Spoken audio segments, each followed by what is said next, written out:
اعوذ باللہ من الشیطان الرجیم بسم اللہ الرحمن الرحیم قال رسول اللہ صلی اللہ علیہ وسلم من قرأ حرفا من کتاب اللہ فلہ حسنۃ والحسنۃ بعشر امثالها لا اقول الف لام میم حرف ولكن اقول الف حرف ولام حرف ومیم حرف او کما قال صلی اللہ علیہ وسلم رب اشرح لی صدری ویسر لی امری واحلل عقدۃ من لسانی یفقہوا قولی رب یسر ولا تعسر وتمم بالخیر آمین یا رب العالمین۔ اللہ کے رسول صلی اللہ علیہ وسلم نے فرمایا کہ جس نے اللہ کی کتاب میں سے ایک حرف بھی پڑھا تو اس کے لیے ایک نیکی ہوگی۔ مزید فرمایا کہ اور وہ جو ایک نیکی ہے وہ اس جیسی 10 نیکیوں کے برابر ہے، گویا قرآن کا ایک حرف پڑھنے سے 10 نیکیاں ملتی ہیں۔ پھر آپ نے مزید واضح فرمایا کہ میں الف لام میم کو ایک حرف نہیں کہہ رہا، بلکہ الف ایک حرف ہے، لام ایک حرف ہے اور میم ایک حرف ہے۔ تو گویا الف لام میم آپ نے قرآن سے پڑھا تو آپ کو کتنی نیکیاں مل گئیں؟ 30۔ تو الف لام پڑھنے میں کتنی دیر لگی جی آپ کو؟ 30 نیکیاں۔ اور اسی طرح جب آپ قرآن کے الفاظ پڑھیں گے اور الفاظ جو ہیں وہ ظاہر بات ہے حروف پر مشتمل ہیں، تو نیکیوں کا سمندر آپ کے سامنے آ سکتا ہے اور آپ اتنی نیکیاں حاصل کر سکتے ہیں۔ اور قیامت کے دن ہمیں کیا چاہیے جی؟ نیکیاں چاہیے نا۔ تو نیکیاں کمانے کا اس سے آسان طریقہ نہیں ہے۔ اللہ تعالیٰ سے دعا ہے کہ اللہ تعالیٰ ہمیں قرآن مجید زیادہ سے زیادہ پڑھنے کی اور نیکیاں سمیٹنے کی توفیق عطا فرمائے۔ حدیث جو میں نے آپ کے سامنے بیان کی ہے، اس میں کچھ الفاظ، جیسا کہ میں نے آپ سے کہا تھا کہ اب جو بھی ٹیکسٹ آپ کے سامنے آیا کرے گا، چاہے وہ قرآن کی آیت کی صورت میں ہو یا آپ صلی اللہ علیہ وسلم کی حدیث کی صورت میں ہو، اس میں استعمال ہونے والے اسماء کو آپ نے اسم کے چاروں پہلوؤں کے اعتبار سے پہچاننے کی کوشش کرنی ہے۔ تو میں اس حدیث میں جو اسماء استعمال ہوئے ہیں ان میں سے چند اسماء آپ کے سامنے رکھتا ہوں اور آپ سے درخواست کرتا ہوں کہ آپ انہیں چاروں پہلوؤں جنس، عدد، وسعت اور اعراب کے اعتبار سے پہچاننے کی کوشش کریں۔ تو حدیث کے جو الفاظ ہیں ان میں پہلا جملہ آپ نے فرمایا کہ من قرأ حرفن۔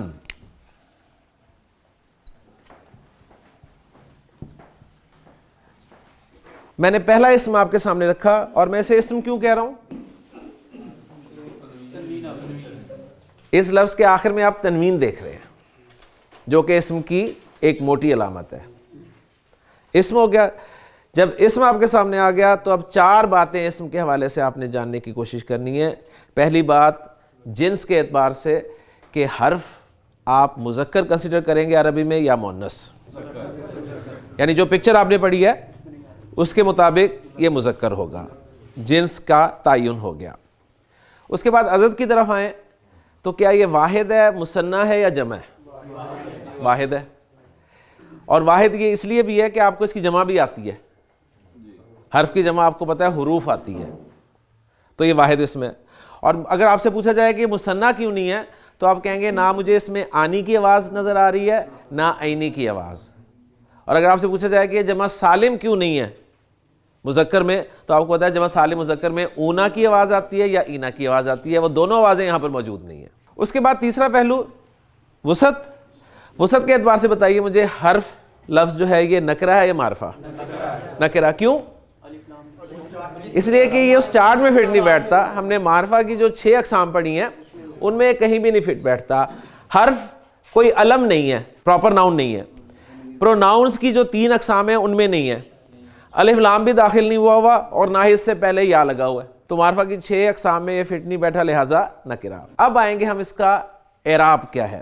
تو جب آپ نے اسے واحد ڈکلیئر کر دیا تو واحد اسم چاہے مذکر ہو چاہے مؤنث ہو، اس کا اعراب آپ نے حرکت کے ذریعے پہچاننا ہوتا ہے کہ حالت رفع میں 2 پیش آتی ہیں، اس پہ حالت نصب میں 2 زبر آتی ہیں اور حالت جر میں 2 زیر آتی ہیں۔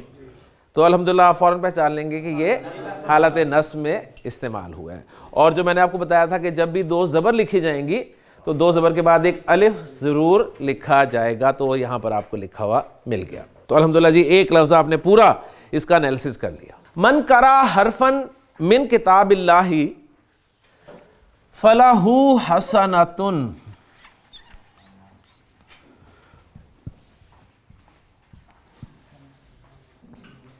حسنۃ، اس میں کیوں اس میں تنوین دیکھ لیا آپ نے؟ معنی آپ کو بے شک نہ پتا ہو لیکن تنوین دیکھتے ہی آپ نے پہچان لیا کہ یہ اس میں۔ اب اس کا چاروں اعتبارات سے جائزہ لیں گے۔ جنس مذکر مؤنث، مؤنث۔ حسنہ کے معنی ہوتے ہیں نیکی، تو یہ مؤنث ہو گیا۔ عدد کے اعتبار سے واحد، کلیئر۔ نکرہ، نکرہ۔ اب آپ یہ نہیں سوچنا آپ نے کہ نیکی بھی نکرہ، یہ نہیں سوچنا، یہ سوچیں گے تو کنفیوز ہو جائیں گے، ٹھیک ہے نا، کہ نیکی بھی اگر نکرہ ہے تو پھر یہی نہیں سوچنا نا کہ کوئی بھی نیکی ہو سکتی ہے۔ بس آپ نے اس لسٹ میں رکھ کے دیکھنا ہے کہ نیکی کوئی پراپر ناؤن ہے، نو۔ پروناؤنس کی اقسام میں سے ہے، نو۔ الف لام لگا ہوا ہے، نو۔ اس سے پہلے یا لگا ہوا ہے، نو، نکرہ۔ سمپل سی بات، ٹھیک۔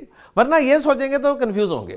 اور پھر آخری پہلو اعراب، تو جب آپ نے اسے واحد ڈکلیئر کر دیا، واحد اسم کا اعراب جو ہے وہ مرفوع صورت میں دو پیش کے ساتھ، منصوب دو زبر کے ساتھ، اور مجرور دو زیر کے ساتھ، تو یہ مرفوع آپ نے پہچان لیا اس کو۔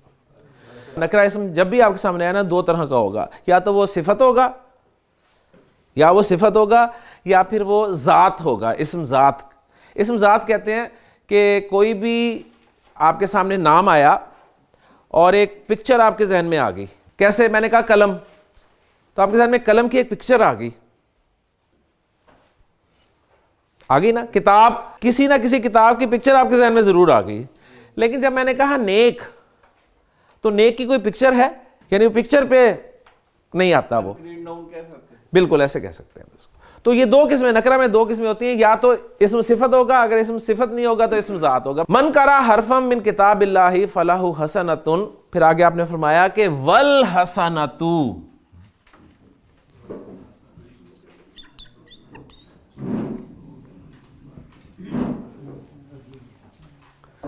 والحسنۃ، اور وہ نیکی جس کا پیچھے ذکر آیا نا، ٹھیک ہے، وہ نیکی۔ کیونکہ آپ دی کب لگاتے ہیں؟ ال از اکول ٹو دی، ال از اکول ٹو دی، انگریزی کا جو آرٹیکل دی ہوتا ہے اس کے ایکویلنٹ۔ اور دی آپ کب استعمال کرتے ہیں، یا دا کب استعمال کرتے ہیں؟ یہ ہمیں ساری زندگی نہیں آیا استعمال کرنا، ایسے ہی ہے نا، ہم جہاں دل کرتا تھا دا لگا دیتے تھے، جہاں دل کرتا تھا دی لگا دیتے تھے۔ تو دی اور دا لگانا یہ انگریزی میں نہیں آیا تو عربی میں بھی اتنی جلدی نہیں آئے گا۔ بہرحال دی کے دو موٹے معنی جو ہے نا وہ آپ کے ذہن میں ہونے چاہیے، دو موٹے معنی۔ ایک کوئی خاص مراد ہے، ایک یہ معنی، اور ایک معنی ہوتے ہیں دی کے تمام، کل کے لیے استعمال ہوتا ہے۔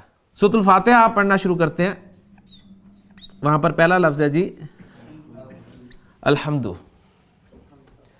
حمد کے معنی تعریف کے ہوتے ہیں، تو الحمد ال لگا ہوا ہے، تو اب اس سے مراد کوئی خاص تعریف ہے جو آپ کہہ رہے ہیں اللہ کے لیے؟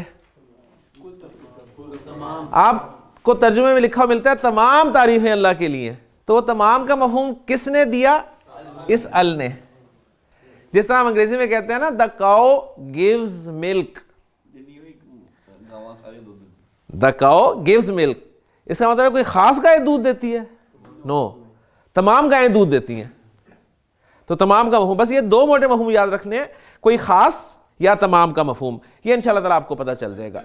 اور باقی جس طرح ہم کہتے ہیں there was a king، there was a king، اب اس کنگ کو جب آپ نے دوبارہ لے کر آنا ہے تو آپ کہیں گے the king had two sons, یعنی یہاں پر دا کنگ سے مراد جس کا ذکر پیچھے ہوا ہے، تو یہاں پر بالکل وہی ہے۔ آپ سے نے فرمایا کہ من قرأ حرفا من کتاب اللہ، جس نے اللہ کی کتاب میں سے ایک حرف بھی پڑھا تو فلہ حسنۃ، اس کے لیے ایک نیکی ہے۔ ایک میں ترجمہ کروں، پھر آپ نے فرمایا والحسنۃ، اور وہ نیکی جو ہے جس کا ذکر ابھی پیچھے آیا ہے وہ بھی اشری امثالہا، اس جیسی 10 نیکیوں کے برابر ہے۔ اب یہاں پر میں نے پوائنٹ آپ کو یہ یاد کروانے کے لیے واو لکھا ہے اس سے پہلے کہ ال میں حمزۃ الوصل جو ہے وہ پیچھے واو کے ملا کر پڑھنے کی وجہ سے الف کی صورت میں لکھا رہ گیا، اور لام ہم نے ال کا پروناؤنس اس لیے کیا کیونکہ ہا جو ہے وہ حق کا خوف عجب غم ہے میں ہے، ٹھیک ہے نا، پہلا ہی حرف وہ ہے حق، تو اس لیے ہم لام کو بھی پڑھ رہے ہیں۔ اس کے بعد آپ نے فرمایا کہ لا اقولو الف لام میم حرف ولیکن اقولو الف حرف، تو الف حرف، اسی طرح و لام حرف، لام بھی نام ہے، و میم حرف، اور میم بھی ایک حرف ہے۔ تو الحمدللہ اب آپ کو پتہ چلنا شروع ہو گیا کہ جو اسماء استعمال ہوئے ہیں ان کو ہم نے چاروں پہلوؤں سے کس طرح اینالائز کرنا ہے۔ اب ہم چلتے ہیں جی اپنے سبق کو تھوڑا سا آگے بڑھاتے ہیں، اور آج انشاءاللہ تعالی ہم عربی زبان میں پہلا جملہ بنائیں گے انشاءاللہ تعالی۔ پہلی ایک بات نوٹ کر لیجئے کہ جب بھی کوئی سنگل ورڈ یوز ہوتا ہے عربی گرامر میں، سنگل ورڈ، جس طرح میں نے آپ کے سامنے بہت سارے ورڈز لکھے تھے جو کہ اسم تھے، سنگل ورڈ کو گرامر کی اصطلاح میں مفرد کہا جاتا ہے، مفرد۔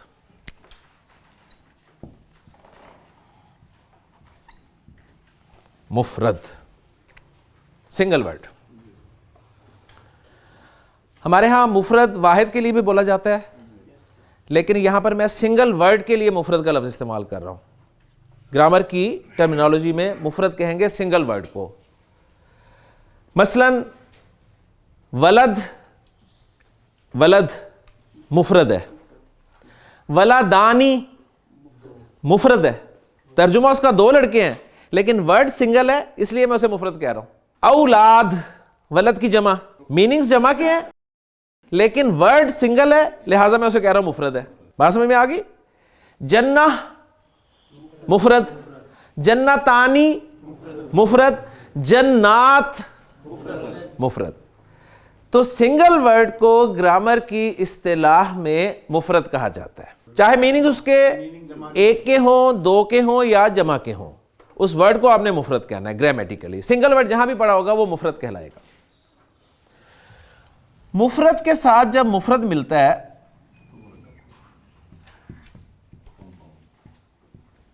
تو یہ مرکب بن جاتا ہے جی۔ مفرد کے ساتھ جب مفرد ملتا ہے تو مرکب بن جاتا ہے، مرکب جسے آپ کمپاؤنڈ کہتے ہیں۔ تو ابھی تک ہم نے مفرد کی بات کی ہے، ہم نے اسم کو مفرد کے اعتبار سے پہچانا ہے کہ یہ مذکر ہے، مؤنث ہے، واحد ہے، مثنی ہے، جمع ہے، معرفہ ہے، نکرہ ہے، مرفوع ہے، منصوب ہے یا مجرور ہے۔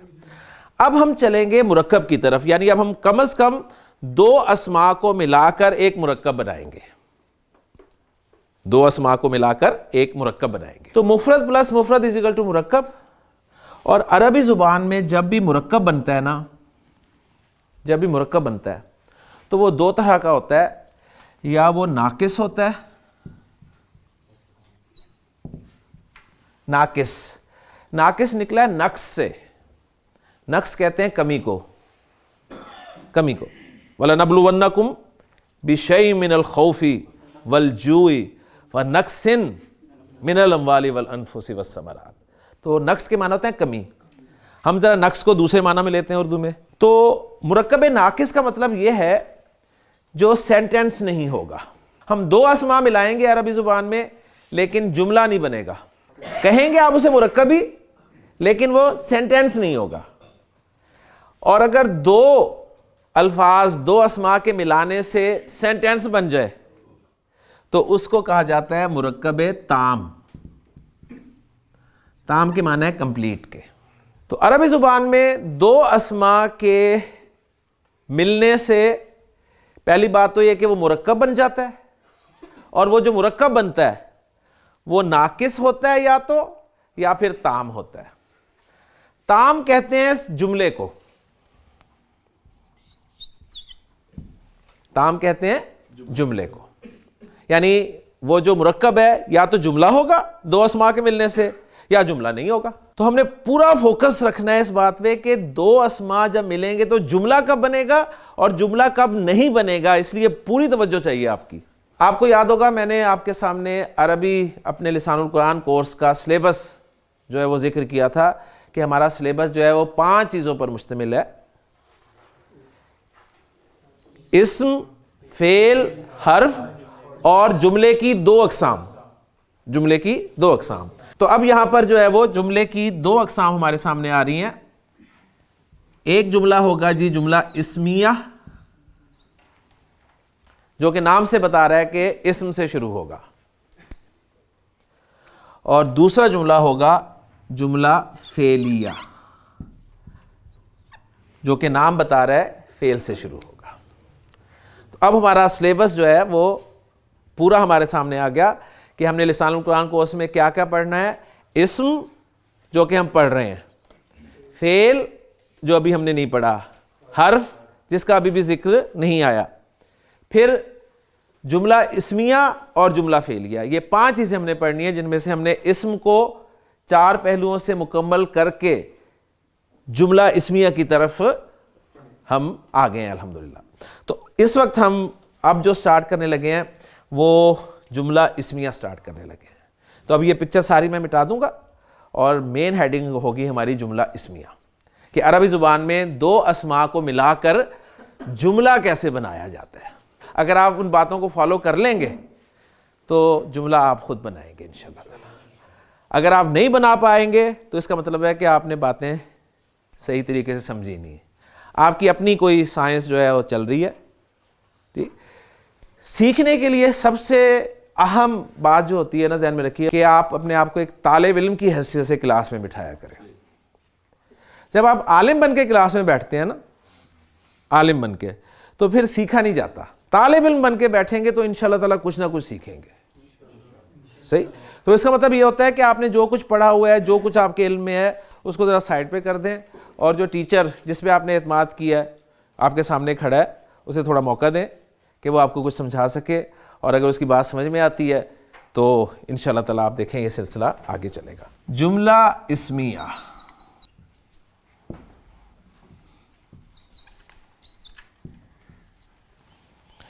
جملہ اسمیہ کی سادہ سی ڈیفینیشن یہ ہے جی، وہ جملہ جو اسم سے شروع ہو، وہ جملہ جو اسم سے شروع ہو جملہ اسمیہ کہلاتا ہے. جملہ اسمیہ ایک مرکب ہوگا. جملہ اسمیہ ایک مرکب ہوگا، یعنی اس میں کم از کم 2 اسماء استعمال ہوں گے. کم از کم 2 اسماء استعمال ہوں گے. جملہ اسمیہ کے اگر میں آپ کو پارٹس کر دوں نا تو پھر انشاءاللہ تعالیٰ بہت آسان ہو جائے گا کام آپ کے لیے. جملہ اسمیہ کی ابتدا، جملہ اسمیہ کی ابتدا جس اسم سے ہو رہی ہوگی، کیونکہ یہ تو کنفرم ہے کہ جملہ اسمیہ ہوگا ہی وہ جو اسم سے شروع ہو رہا ہے. تو جملہ اسمیہ کی ابتدا جس اسم سے شروع ہوگی، اس اسم کو گرامیٹیکلی مبتدا کہا جائے گا.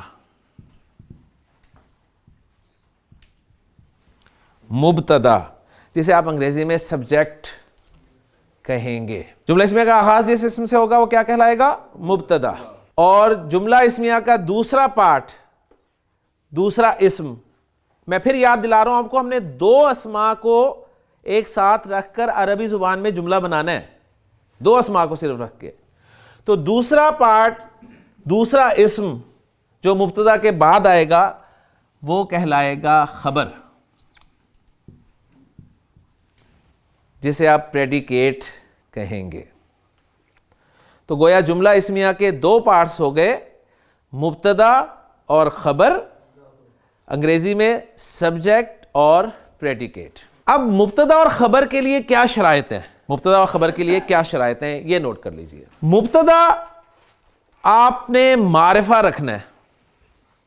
مبتدا آپ کا معرفہ ہونا چاہیے.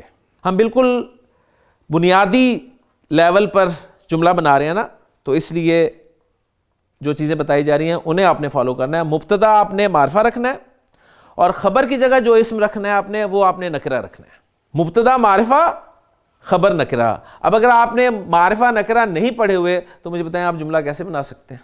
آپ کو پتہ ہی نہیں ہے کہ اسم معرفہ یا نکرہ، تو جملہ اسمیہ میں آپ فٹ ہی نہیں کر سکتے. اس لیے اب ہم نے جو پڑھا ہوا ہے نا، اب اس کو فٹ کر رہے ہیں. صحیح. تو مبتدا معرفہ، خبر نکرہ. کیا کور ہوا؟ وسعت. وسعت کور ہو گئی. مبتدا اور خبر دونوں آپ نے مرفوع رکھنے ہیں. اب یوز آ گیا وہ جو فارمز پڑی تھیں اسم کی، مرفوع منصوب اور مجرور. ٹھیک ہے, اعراب کے حوالے سے اب ہم دیکھیں گے کہ یہ مرفوع کہاں کہاں استعمال ہوتا ہے, منصوب کہاں کہاں استعمال ہوتا ہے, مجرور کہاں کہاں استعمال ہوتا ہے. اگر آپ جملہ اسمیہ بنا رہے ہیں تو اس کے جو دو پارٹس ہیں مبتدا اور خبر, اور وہ دونوں اسماء ہیں, تو آپ نے ان دونوں کو مرفوع رکھنا ہے. اب اگر آپ کو واحد اسم کا مرفوع ہونا نہیں پتا کیسے آتا ہے, مثنیٰ اسم کا مرفوع ہونا نہیں پتا کیسے آتا ہے, جمع سالم مذکر, جمع سالم مؤنث, جمع مکسر, ان کا مرفوع ہونا کیسے آتا ہے, تو جملہ نہیں بنا سکیں گے. جب میں نے بتا دیا کہ مبتدا اور خبر دونوں مرفوع ہوں گے تو اعراب کور ہو گیا. اب رہ گئے دو پہلو, کون کون سے؟ جنس اور عدد. جنس اور عدد. تو اس میں سمپل سا اصول ہے, مبتدا سے سٹارٹ ہو رہا ہے نا کام, جملہ مبتدا سے سٹارٹ ہو رہا ہے, تو مبتدا مین ہے اور خبر اس کے بعد آئے گی. تو جو مبتدا ہوگا نا جنس کے اور عدد کے اعتبار سے, یعنی اگر وہ مذکر ہے تو خبر بھی مذکر آئے گی, اگر وہ مؤنث ہے تو خبر بھی مؤنث آئے گی. جنس کور ہو گیا. عدد میں اگر وہ واحد ہے مبتدا تو خبر بھی واحد لائیں گے آپ, اگر مبتدا مثنی ہے تو خبر بھی مثنی لائیں گے, اگر مبتدا جمع ہے تو خبر بھی جمع لائی جائے گی. یعنی اس میں مطابقت ہوگی دونوں میں جنس اور عدد کے اعتبار سے. لیں جی, یہ تین باتیں اگر آپ کو یاد ہو جاتی ہیں تو آپ عربی زبان میں جملہ اسمیہ بنا سکتے ہیں. پھر دوہرا دیتا ہوں میں, ہم بنانے لگے ہیں جملہ اسمیہ. جملہ اسمیہ وہ جملہ ہوتا ہے جو اسم سے شروع ہوتا ہے. جملہ اسمیہ کے دو پارٹس ہوتے ہیں, مبتدا اور خبر. مبتدا کہتے ہیں اس اسم کو جس سے جملہ اسمیہ کی ابتدا ہو رہی ہوتی ہے, ابتدا سے مبتدا.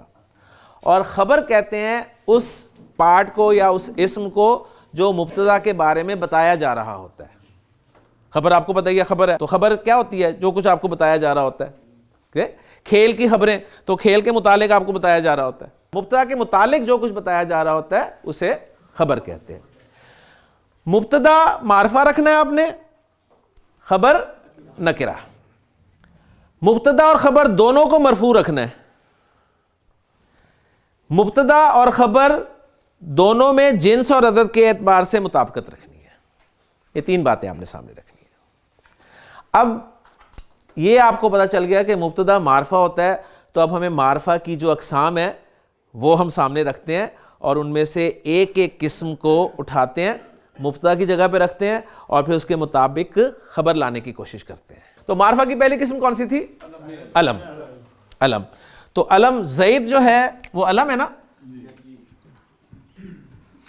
تو گویا زید ہمارا مبتدا بن سکتا ہے,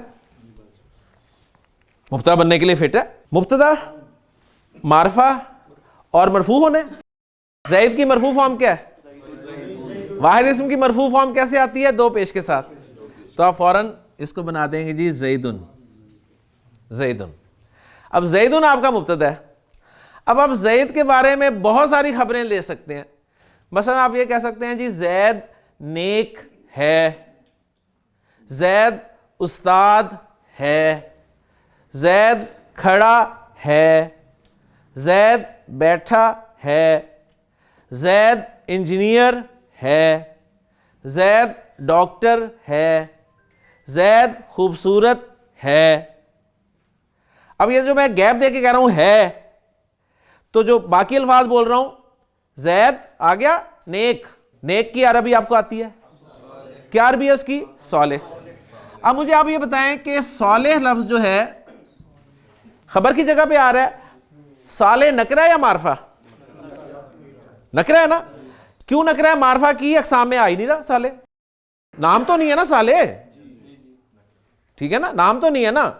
نکرہ ہے, اس کا مطلب نکرہ ہے. اٹ مینس کہ یہ خبر بننے کے لیے پرفیکٹ ہے. خبر بھی مبتدا کی طرح مرفوع ہوتی ہے, لہذا صالح کو مرفوع فارم میں لکھیں صالحن. اب صرف ایک چیز چیک کر لیں کہ کیا خبر جو ہے جنس اور عدد میں مبتدا کے مطابق ہے یا نہیں ہے.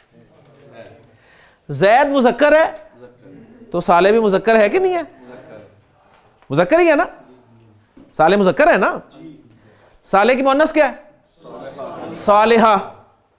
کلیئر. زید واحد ہے تو صالح بھی واحد ہے. تو وہ جو تین چیزیں بتائی تھی وہ فٹ بیٹھ گئی. لہٰذا آپ کا پہلا جملہ تیار ہو گیا عربی زبان کا، زید صالح، زید صالح۔ اس کا ترجمہ کرنا ہے تو کیسے کرنا ہے؟ زید صالح ہے آپ نے خود لگانا ہے۔ عربی میں نو ہے، عربی میں ہے کے لیے لفظ ہی نہیں ہے۔ یہ ہے کہاں سے آیا؟ یہ ہے آیا معرفہ پلس نکرہ کمبینیشن کی مدد سے۔ عرب نے کیا کیا؟ عرب نے ایک اسم معرفہ رکھا، دوسرا نکرہ رکھا اور ہے کا مفہوم نکال دیا اس سے۔ تو ٹرانسلیشن بالکل اسی طرح آپ کریں گے، زید صالح ہے۔ میں کہتا ہوں جی زید استاد ہے، کیا عربی ہوگی؟ شاباش ٹرائی کریں۔ زید استاذ، زید استاذ، زید معلم، زید مدرس، کچھ بھی بنا لیں۔ میں کہتا ہوں جی زید بیٹھا ہے، کیا عربی ہوگی جی؟ زید جالس، زید جالس۔ زید کھڑا ہوا ہے، زید قائم، ٹھیک ہے، زید قائم واقف۔ اس سے پھر آپ ترجمہ یہ نکالیں گے نا، زید واقف ہے، پھر پوچھیں گے کس سے واقف ہے؟ زید ولد، زید طفل، زید طالب اسٹوڈنٹ ہے، زید طبیب، زید مہندس مہندس انجینئر، زید جمیل، ٹھیک، زید فقیر، زید فقیر ہے۔ تو معرفہ پلس نکرہ کمبینیشن آپ کا جملہ اسمیہ بن رہا ہے۔ تو جملہ آپ نے الحمدللہ بنا لیا۔ بات کلیئر ہوئی؟ تو علم کو ہم نے مبتدا کی جگہ پر رکھ کر بہت سارے جملے بنا دیے۔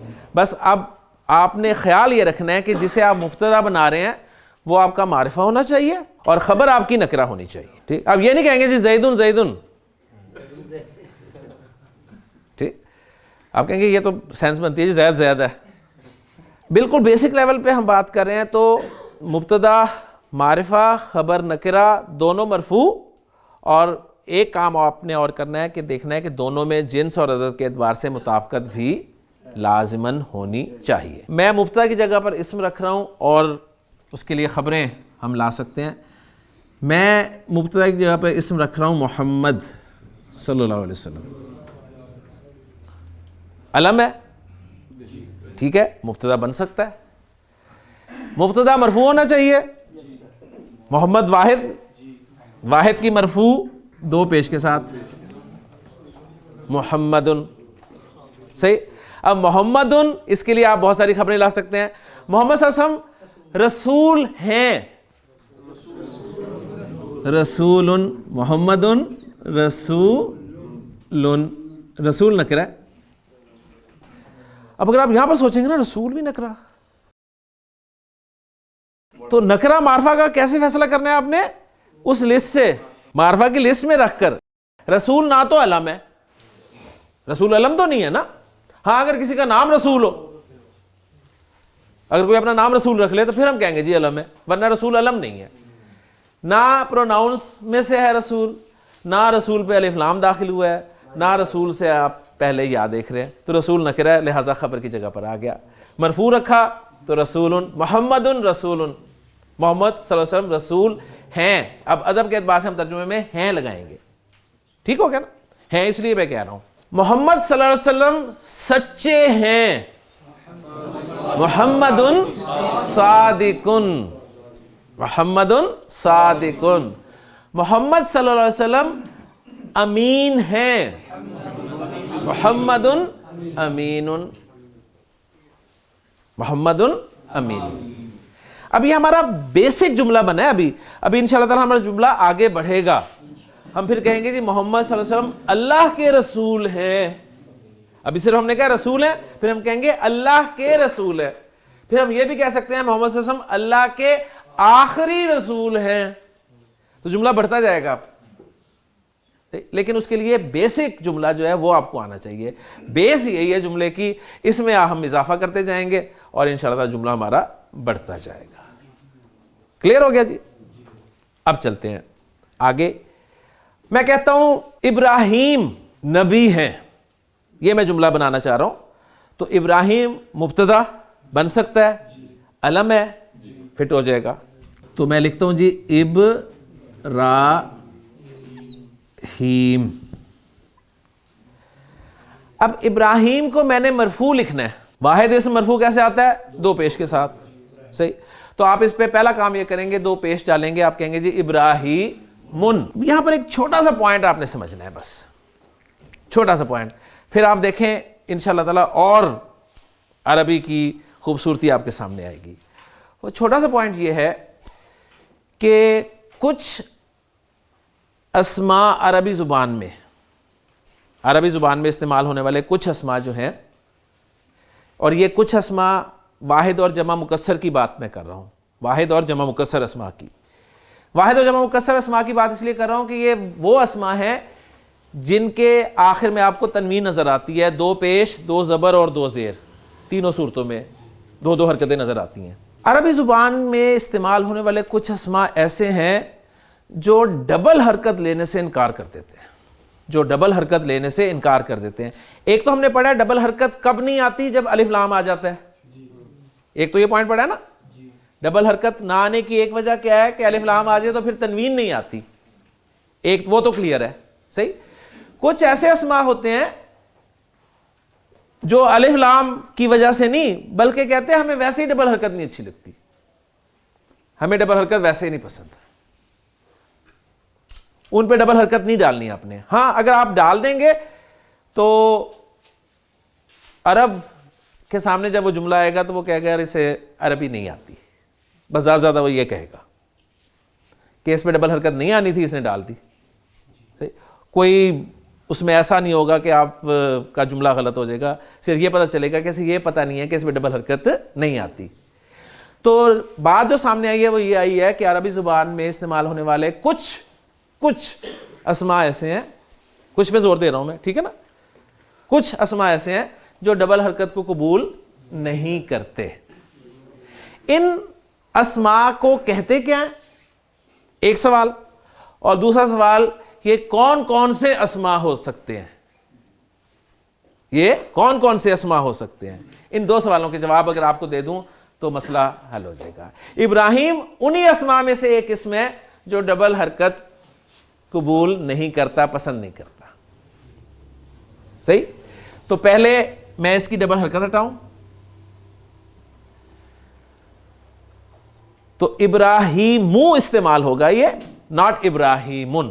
قرآن میں بہت دفعہ حضرت ابراہیم کا نام آیا اور آپ دیکھیں کہیں بھی ڈبل حرکت کے ساتھ نہیں ملے گا آپ کو.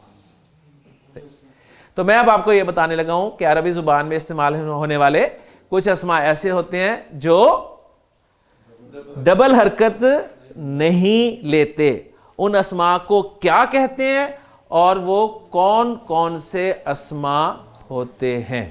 وہ اسماء جو ڈبل حرکت قبول نہیں کرتے ان کو گرامر میں غیر منصرف اسماء کہتے ہیں.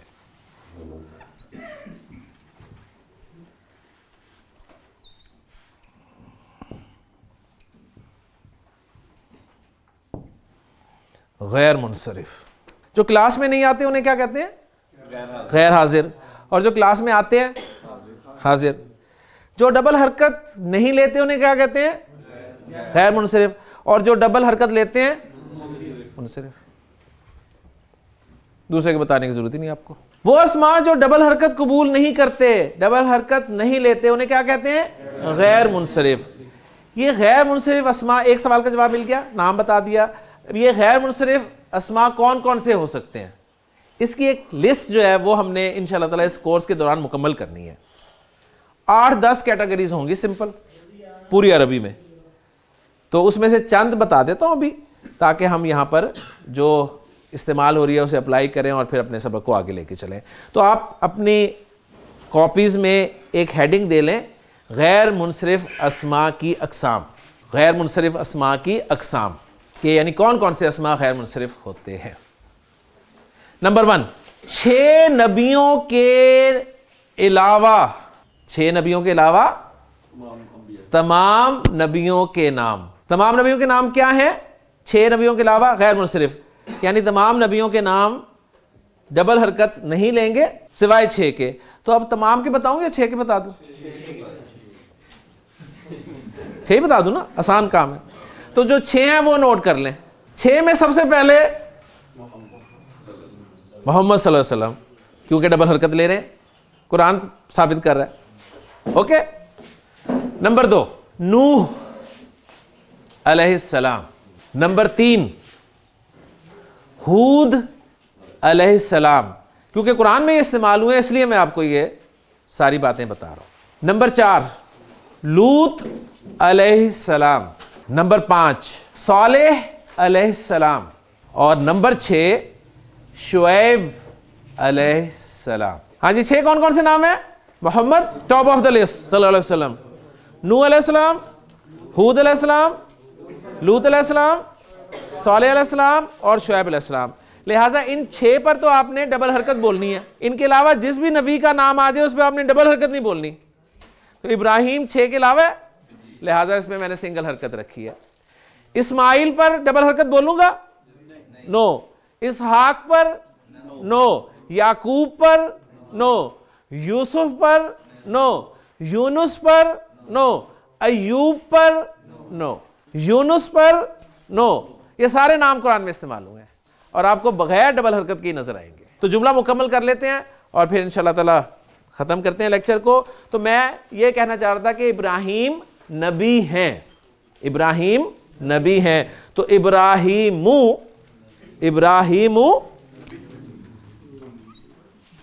نبی یون, ابراہیم نبی یون. اب آپ نے یہ نہیں کہنا کہ ابراہیم پہ اگر ڈبل حرکت نہیں آئے تو پھر نبی پہ بھی نہیں آنی چاہیے, ایسا کوئی چکر نہیں ہے.